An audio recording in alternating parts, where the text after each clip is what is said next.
Hi, everyone. Welcome back to Live in Italy Magazine's YouTube channel.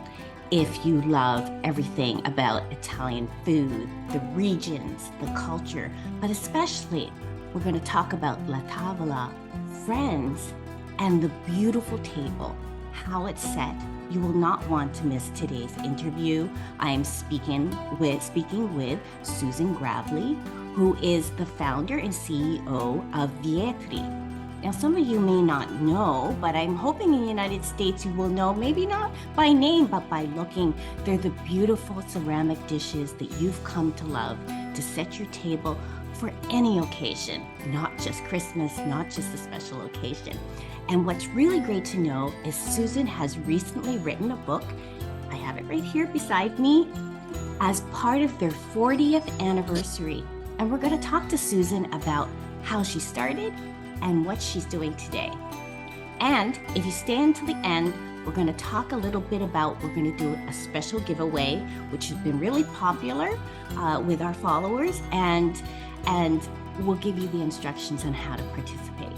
My name is Lisa Morales, and I am the editor of Live in Italy Magazine, a travel and lifestyle publication dedicated to all things Italy. Hi, Susan. It's great to see you. Buongiorno. Yes. So, as you know, you're part of our feature, which is called Chat with an Expat. Now, you are not living in Italy, but I really feel that Italy is such a big part of your life. So let's go back. Let's talk about, where are you from? Well, I'm from North Carolina. I was born and raised until college in the eastern part of the state, Rocky Mount. But my husband and I live in Chapel Hill, where the university is. It's very beautiful location, isn't it? It really is. And there are people from all over the world that move there, and some Italians as well. So we love it. That's wonderful. And I want to go back now. Of course, we're not going to give everything away today because I think you need to read this book. It's a lovely memoir. It's not just a cookbook. Everything you love about Italy, that really, that heartfelt connection is in this book. But we'd like a little history to how this came about. Not just the book, but let's talk about Vietri. How did it start? Lisa, it's a very serendipitous story. Going way back, my sister and my father, and I have two brothers as well, was a third generation tobacconist. And being from the South, that meant you either were a farmer, which he was not, or you bought and sold tobacco. So we grew up with lots and lots of foreigners in our home from everywhere, from Zimbabwe, Saudi Arabia, Egypt, Russia, France, Italy, you name it. Amazing. And we as children were able to be seen but not heard unless asked a question.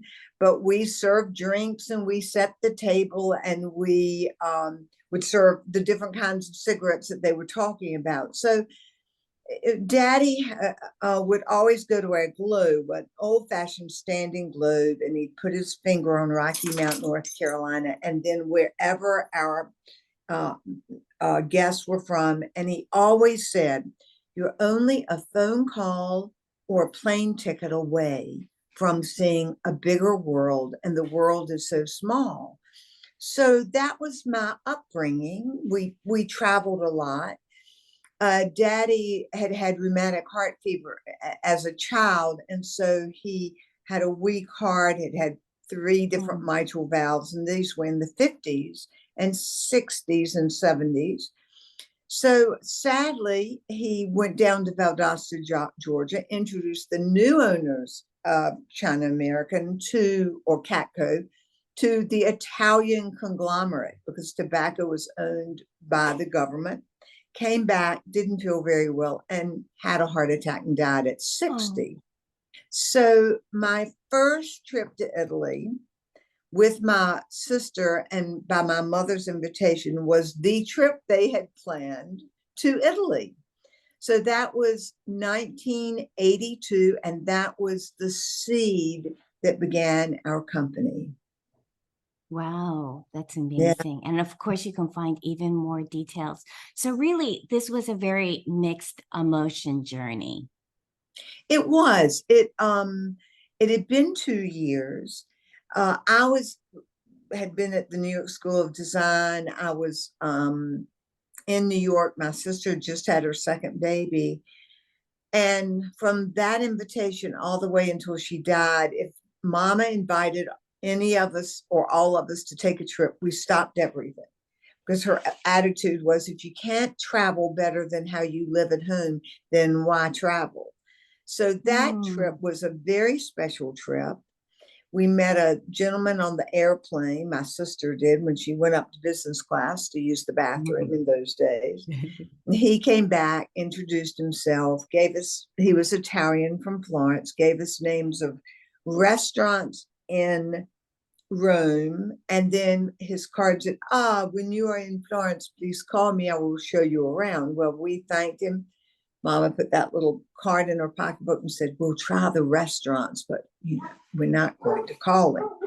Well, the first big event for starting the company Vietri was when we drove up on the Amalfi coast, overlooking those rock hills, stopped at this little chapel, walked around it, walked about 30 steps through, herb covered borders of beautiful rock and the smells of all the herbs, got to a little elevator, went down about 10 floors through the rock, and the door opened to this hand-hewn, enormous room with white cotton furniture and dark tile floors overlooking the Tyrrhenian Sea.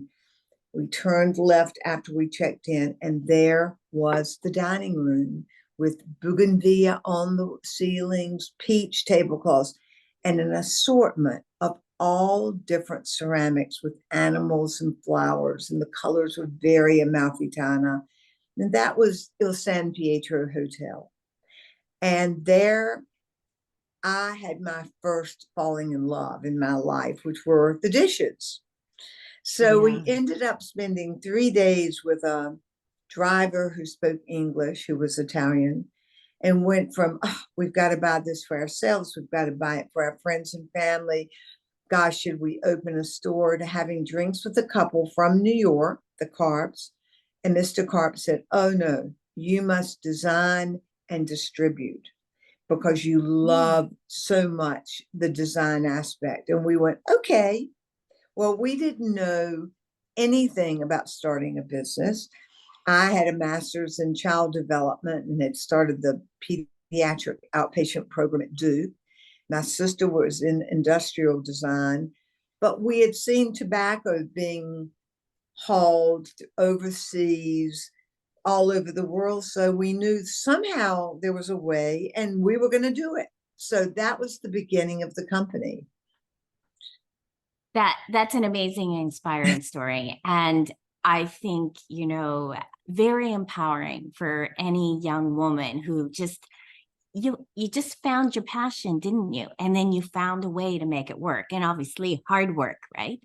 Yeah, and I say that to a lot of young women who say, how do I do this? And I always say, first off, do it. Try it. Mhm. Know what kind of investment you can make financially that you can lose if it doesn't work out, because many startups don't. But then get a notebook, get your iPad, and start meeting and talking to as many people as you can about what you want to do, and then begin, because it'll either work and be the rest of your life, or it won't, but it will take you to the next step of the next thing you will do. So I think I love that. the greatest thing is not to be afraid. Now, be afraid, because I'm afraid every day of my life, and was told, when you stop feeling nervous, is when you're going to stop learning. So there is that Mm. energy of needing to always feel, okay, am I doing enough? Am I going in the right direction? But it's okay. I mean, that is the energy that keeps you going as long as it doesn't block you. That's the most important thing. I love that. And the energy is seen through, if you have a chance to read more on Susan, I've looked at some of her past interviews. By reading this book, you can feel that energy. Oh, So, so what, going back to your first trip, okay, obviously a lot of people and everyone that has anything to do with this magazine, they love Italy. Now I know yes. that obviously your passion was the ceramics, the dishware, the design, the table, but was there anything else that just struck you when you Oh, found yourself in Italy? absolutely.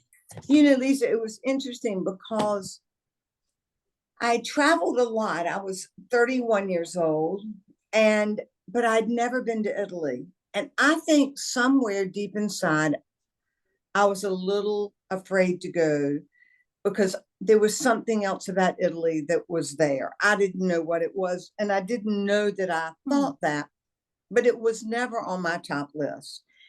However, when I got there and being Southern, it was about relationships. It was about talking. It was about communicating. It was about the moment. What did the day look like? What were the smells? What were you going to eat? What was the taste of that wine? It was never about what do you do as a job, which Americans always ask first. Yeah, It was yeah. about the person.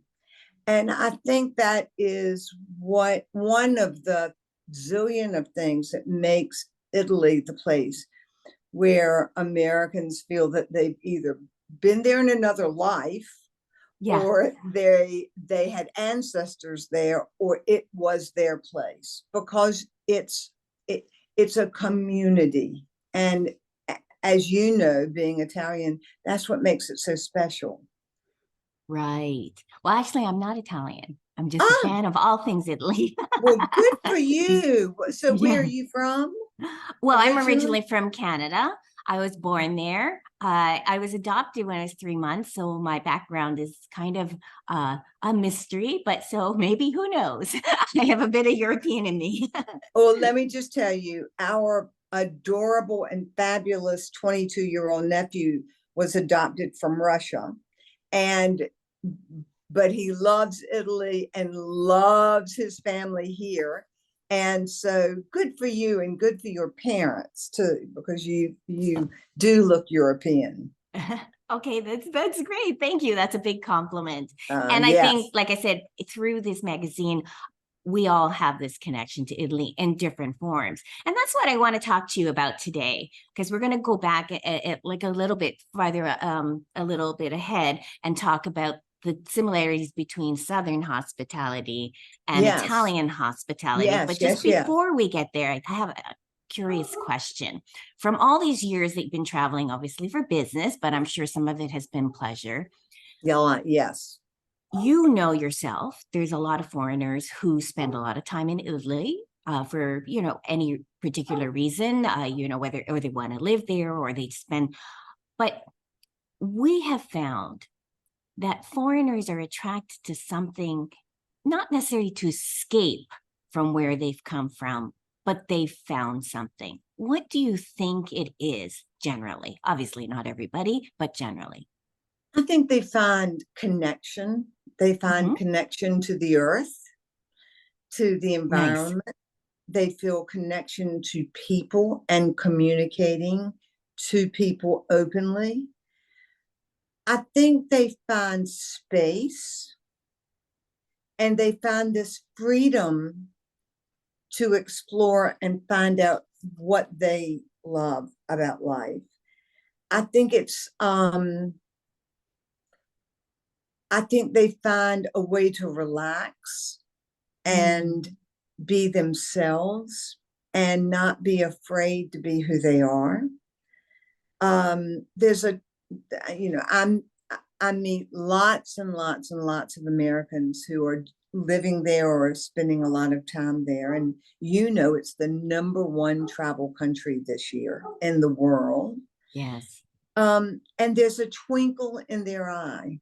Right.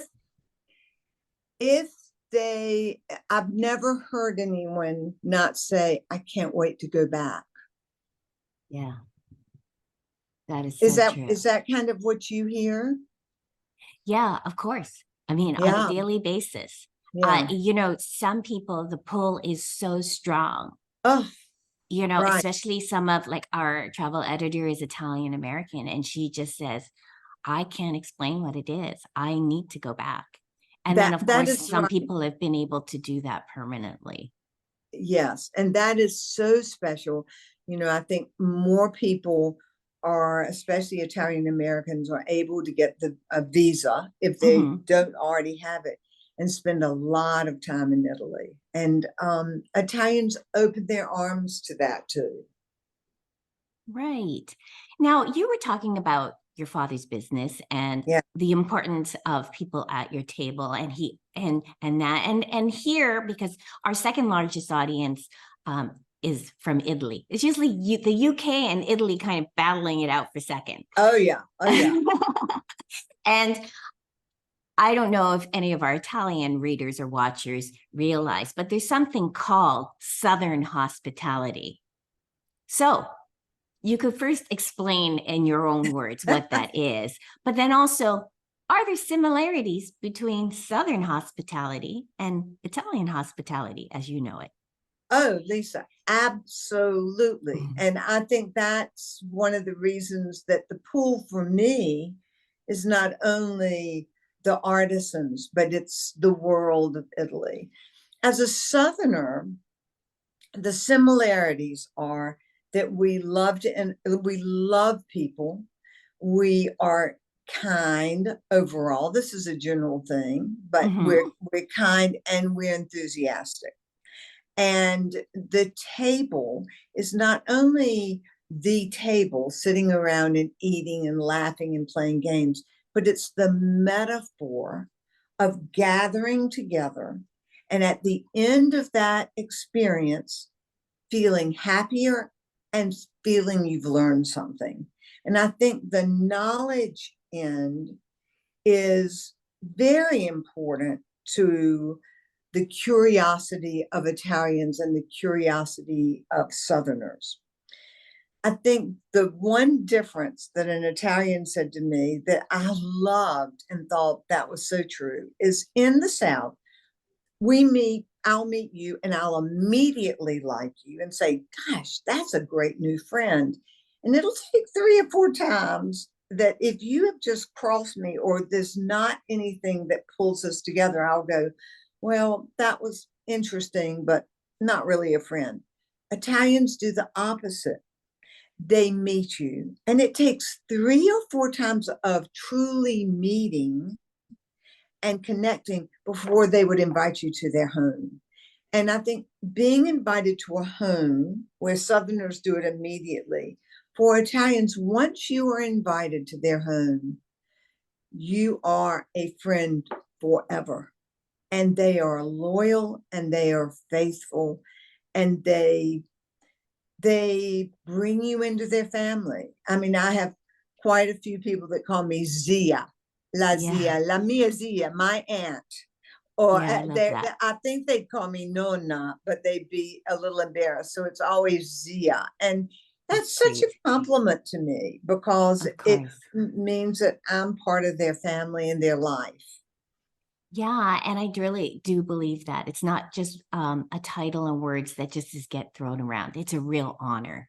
It's an honor. And that is Yes. really the word. I have the keys to 2 different towns, and that's a huge honor because it Right. means that I've been in those villages so much, and they know that I love what the craftsman does, and so I think that is what Italians do, and I think that's what Southerners do. Right, right. That is so nice to know. That is very pure and something that we have to hold on to. And I think in Europe, there's so many people that still hold on to that, and that's good to know. So, Absolutely, you're right. right. So before we get into the cookbook, I want to talk about Vietri, the ceramics. You are the, congratulations, 40 years and also the largest importer business of Italian ceramics to the United States. That's huge, right? It's huge. We were just at the Atlanta trade show, and there were three of us, three women who had had their companies for 40 years that I've known for 40 years. One does glass blowing in the United States. The other one buys a lot from Mexico, and we are Italian. And we buy everything for the table: dinnerware, ceramic, glass, paper soft napkins, postate, flatware, linens, decorative accessories for the house and garden. We're always looking for new vendors because the beauty of the artisan is the work of their hands, and their Right. hands express their souls, and you see it all through their Yeah, eyes. So that's beautiful. that's what I do. Yeah, that's amazing. And one of the reasons why I said was huge is something that we have to think about. And then Susan goes into this in her book is the fact that these are artisan. This is not bulk mass produced. And I'm No, sure since you began, there's been a lot of replicas or, fakes, things that happen. But what the beauty of this, just like that homemade meal by the Italian family, is this is, like you said, something that's been made by hand, a reflection of the person behind it. So, logistically speaking, how was that challenging to be able to take something that was made in a small town in the Amalfi Coast, for example, and to be able to get that to the United States and make sure that you have enough of these things, these products, to be able to sell for the demand that obviously was there right from the beginning, right?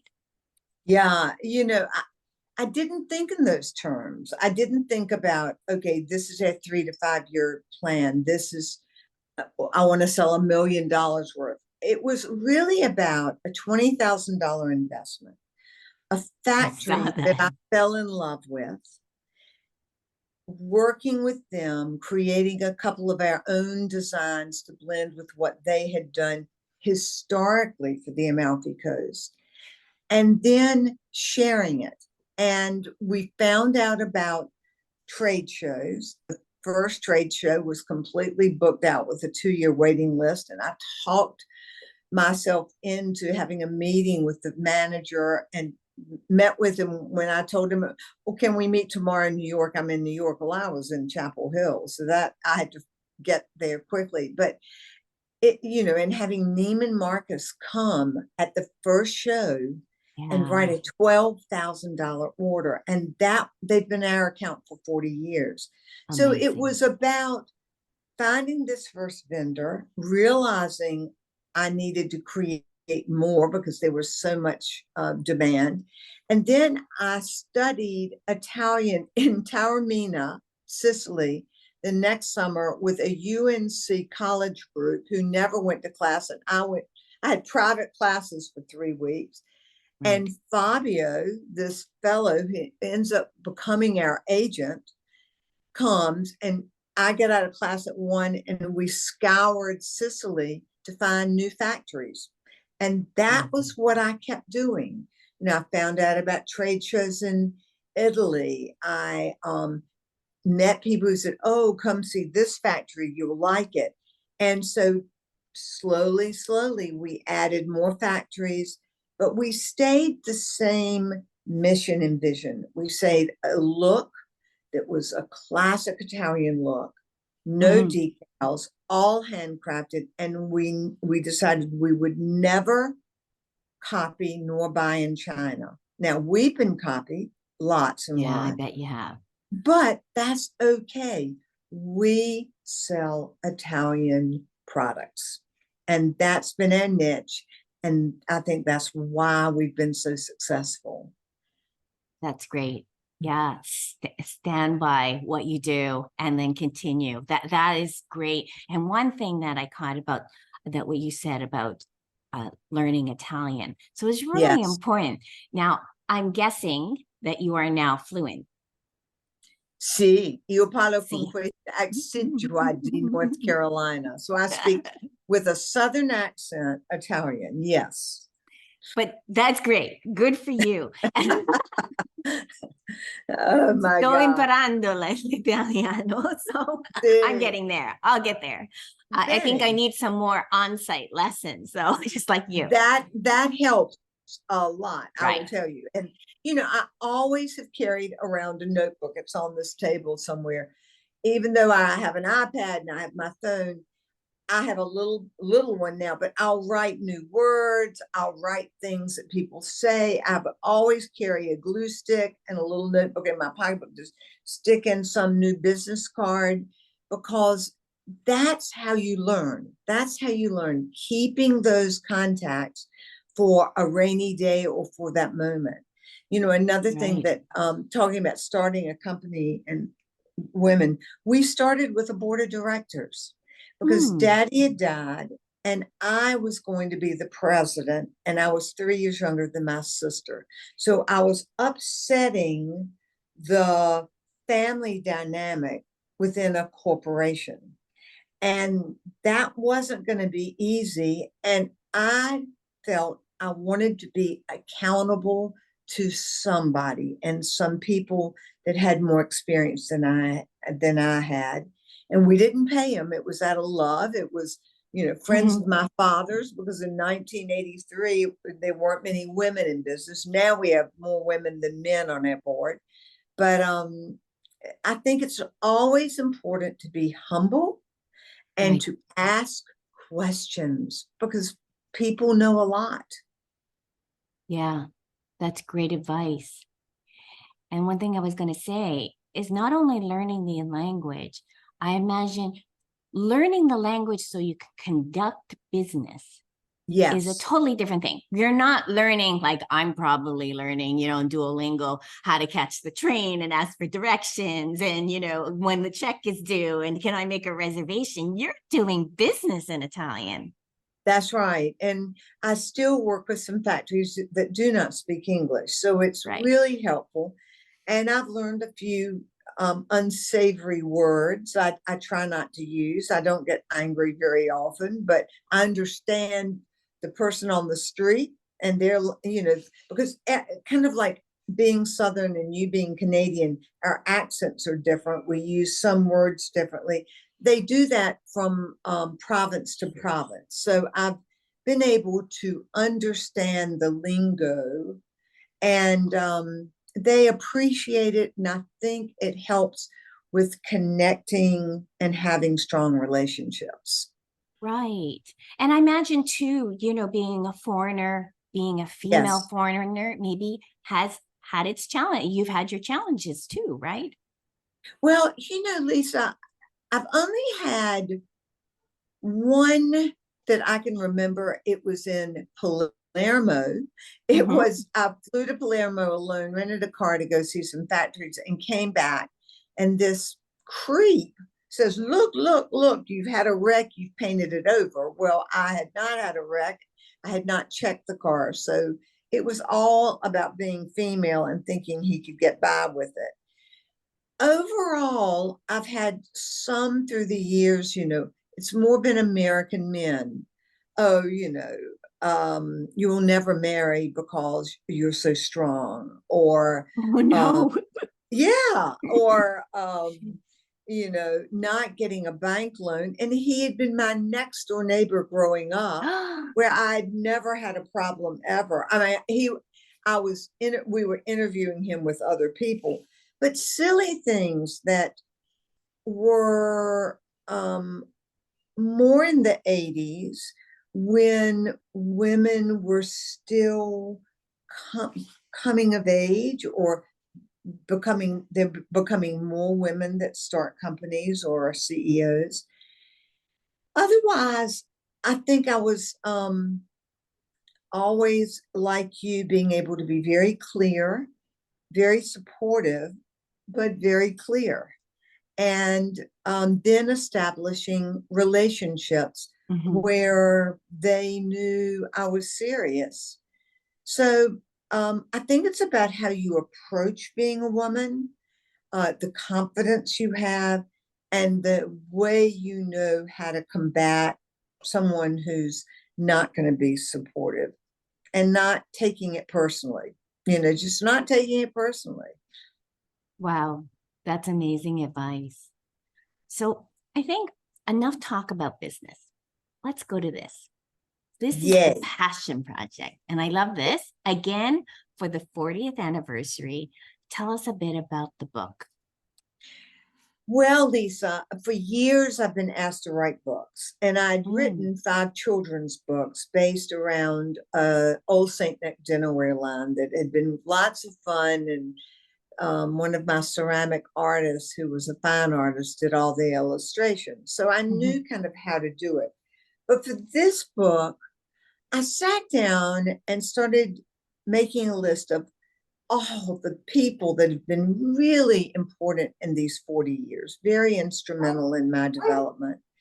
And I got it down to 8. And they were in different parts of Italy.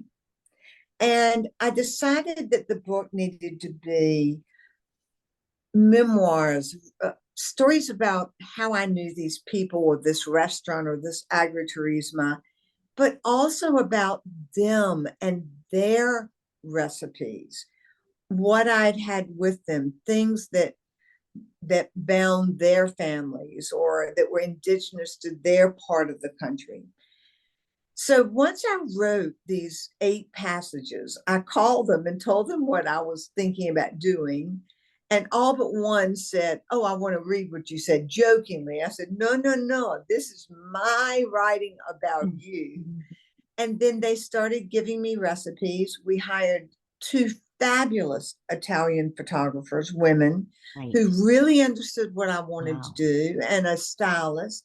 And we went around to these people's homes or businesses and shot photographs of being together and talking and their families. And then we together chose the best recipes because some were overlapping and we didn't want to do that. And then suddenly came this book. An important person in my life has been Frances Mays, who wrote Under the Tuscan Sun. And she and her husband, Ed, live half time in North Carolina, close to Bill and me, and half in Cortona.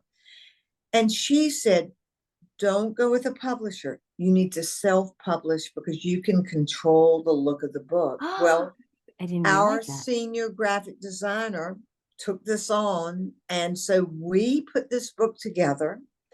We've been on Amazon's bestseller list in 5 categories. We've sold a lot of books, and it created the look, and the food was on Vietri dishes and with Vietri glasses and flatware, so that we could tell a 360-degree story. And that's how it came. And it's just gotten wonderful, wonderful response. Right.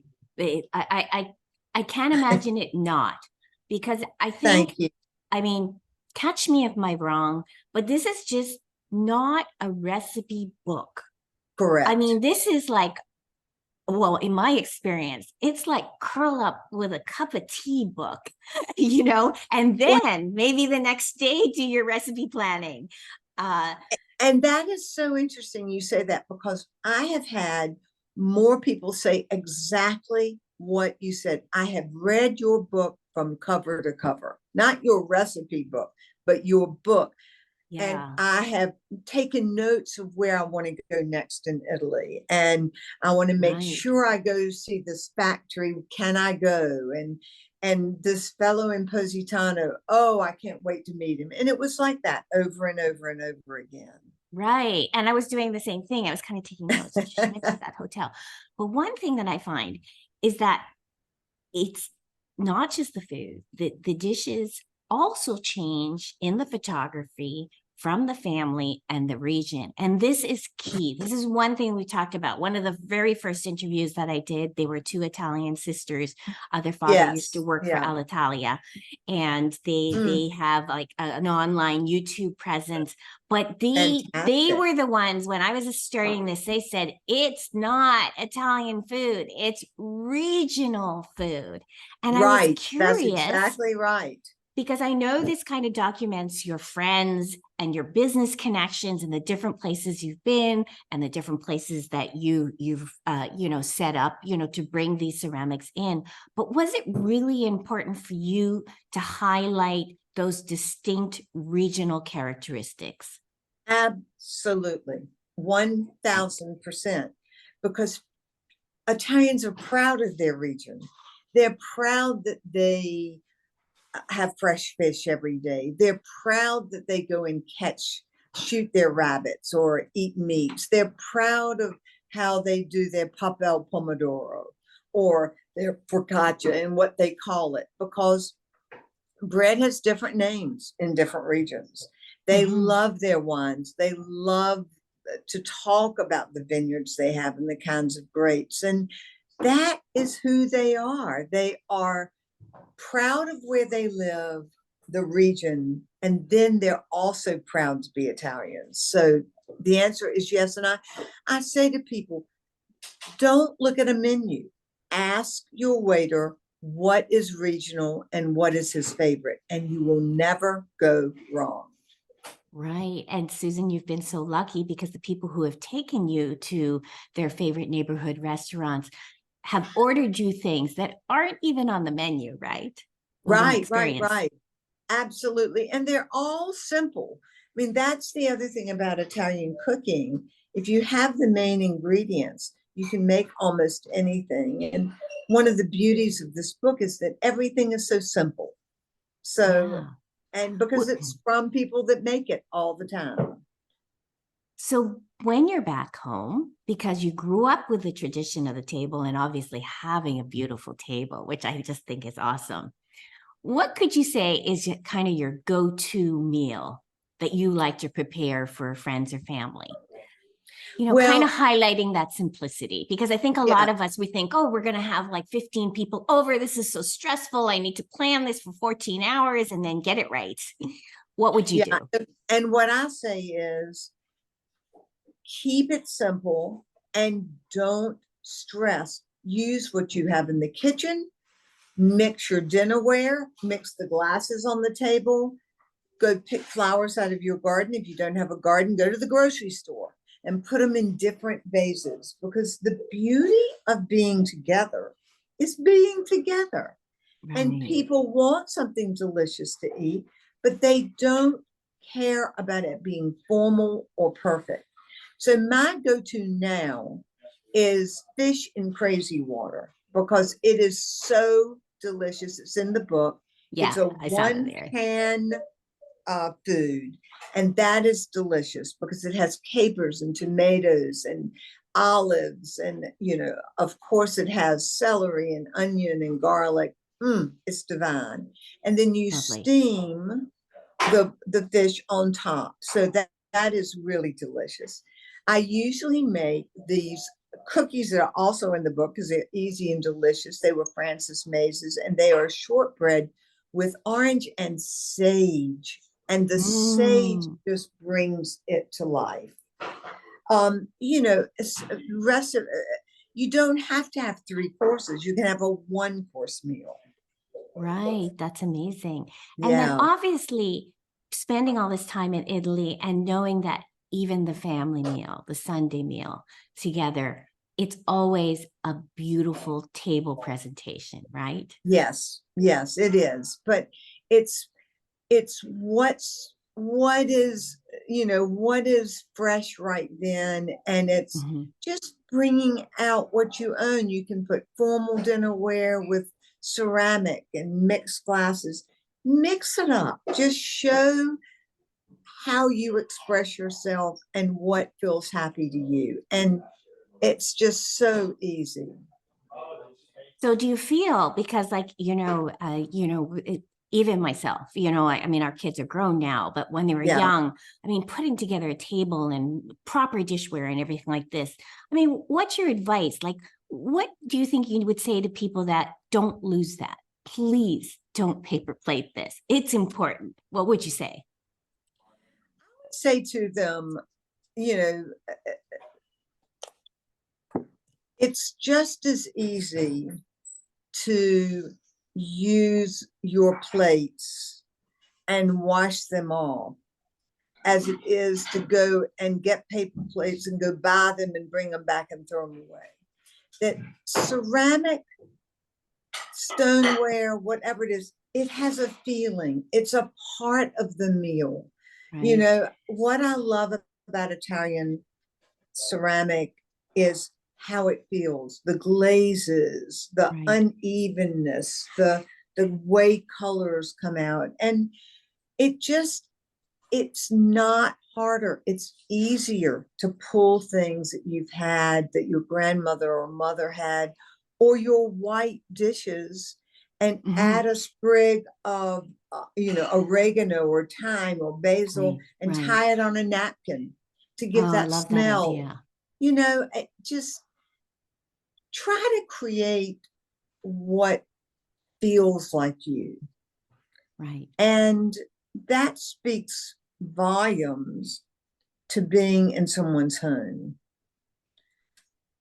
That's amazing. That's great advice. Really great advice. Yeah. Just those added touches and to make the time. So Yeah. obviously you've traveled for many years and your focus has been on Italy. And one thing that we like to focus on, and I think this is like, especially since, post lockdown and all these things that we went through, is that people now are really looking to connect even more than ever. So how would you define authentic or slow travel in your words? I would define it as um, going to one place Mhm. or two maximum and just enjoying that surrounding. Right. That walk into the little bread shop and smile. Go into the vegetable shop and point to what you want. They don't like you touching it. Right. But take the time to experience fewer places more deeply. And then you will return the next time to go somewhere else. I mean, my mother would always say, always have something in your mind that you look forward to. And for you and for me and many of your listeners, it's about Italy. It's about where's the next place. I get asked all the time, where would you go next? Where would you go next? And I say, where would you go next? Read an article, and if it Right. sounds good, go, because every place has some similar values, but it's different. But just go to one and then roam around that space. So that's slow travel for me. That's great advice. It's not about my personal experience, about the experience that you're going to find. Absolutely. But I'm sure it's hard to choose. Is there that one special place in Italy that you can say, I'm turning off business as hard as it is? Where would that Yeah. be? I think it's always Florence for me. And it's Beautiful. because I work with so many people in Tuscany. I have some very close friends who I've known for 40 years. I now know the third generation. It's a walking city. I can get lost on going on lots of different back roads. I walk a different way to the train station every time I go. I'm always looking, I'm always sensing what's there. It's central, so it's easy for me to travel to go see factories, but it's also easy for me to just become mindful of my surroundings. Um, I love the countryside, but I find that I spend Bill and I rent an apartment every year for 3 months, January, February, March in Florence. And I read better there. I rest Hmm. better. Mama used to say, I wish you are as relaxed in the United States as you are in Italy. And I think that just has to do with your senses are full. Right. Right. And being such a creative person too, Mhm. I mean, it's hard to say where are you not surrounded by art and beauty in Italy, but Nowhere. I imagine Florence is Well, the and epicenter. Lisa, Bologna is that way. Hmm. Rome is that way. Milan, Bassano del Grappa, where, grappa is made. And then there are lots of little villages that have the same thing. I think people seem to get caught up in the place. Where should I go? Where's the end place? If you want to go to a teeny little village because you saw it in a movie, go there and Right. enjoy it. And then you'll go somewhere else next. I have a friend who reads and watches movies that are set in the place where she is going. So she works with me and she goes to Italy to work on design sometimes. And she always watches Italian movies and brings a book set in Italy. And I love that. I said, that's what I'm going to do. But I think I would only be reading and watching Italian related things. But anyway, that's what I would say to people. Yeah, that's great advice. Thank you for sharing that. Yeah. So we're at 40 years. What do you see? What do you envision for Vietri in the next 2 decades, let's say? I see this incredible young generation. I have a Mm, 39-year-old president, a woman. I have all of my managers are from 42 to 26. Um, I see possibly for them expanding into other Italian lines. mhm. For me, I see writing more books. I already have the second one Oh, we can't wait. ready to go. And I see always mentoring them and others. It's a lovely time of my life that I see your generation and the generation below you and the one below that loving what we do. And I see more people staying home and being less stressed about eating around the table. So Right. I see Italy being a vital part of my life and everyone I'm with for more than two more generations. Yeah, it's been an amazing journey for you. Again, Yes. happy anniversary, bringing Thank you. some of that, a large part of that Dolce Vita back home. It's so important. No, Live in Italy magazine, I always say, we're not talking to go move to Italy, but there are things that we can learn, that we can bring it, we can live some of those things a part of our home in the way we can every single day. absolutely. You said it perfectly. And Thank what you. you do is so incredible. Salute. You do a beautiful job, Lisa. Thank you. Grazie mille. That was wonderful. So, what's really important is we're going to finish things up. If you haven't followed Susan yet, she is on Instagram, Yes. Susan Gravely, which is great. So we're following you. You can also follow Vietri, and then you can go to the website. There's more information about the book. Like I said, read this book. If you love Italy, and I don't know who's watching this that doesn't love Italy, you must read this. So much more than a cookbook. Okay. Thank And do you. what And you I can do. find it Take on it at Amazon night with your too. cup of tea or whatever your Yeah. comfort drink is, and like just dive in. We really love it. So last but not least, the contest, we'll be announcing it on our Instagram. We're going to do a book giveaway. Don't miss it. The instructions will be there, but it's very easy. Follow Susan, follow Vietri, follow Live in Italy magazine on Instagram. Want you to tag a friend, share it in your stories for an extra bonus entry. And then I'd like you, once you get to the book, to DM me, send me a message and say what Oh, your favorite recipe is. I Because love I that. know as soon as I have some vacation, I'm going to do that and try some of these recipes out. It's going to be part of our family table, and I hope yours too. So We are Live in Italy magazine. The website is www.liveinItalymag.com. And then just take away the W and the .com, Live in Italy Mag. You can find us. Pick your platform of choice, Facebook, Instagram, Pinterest, wherever you want to be, we're there for you. So Susan, I can't wait to hear about the next book. Thank you. And thank you for taking this time with me. Oh, thank you. Totally inspiring. And we look forward to continuing this journey with you. Thank you. Ciao, ciao. Ciao, ciao. Bye.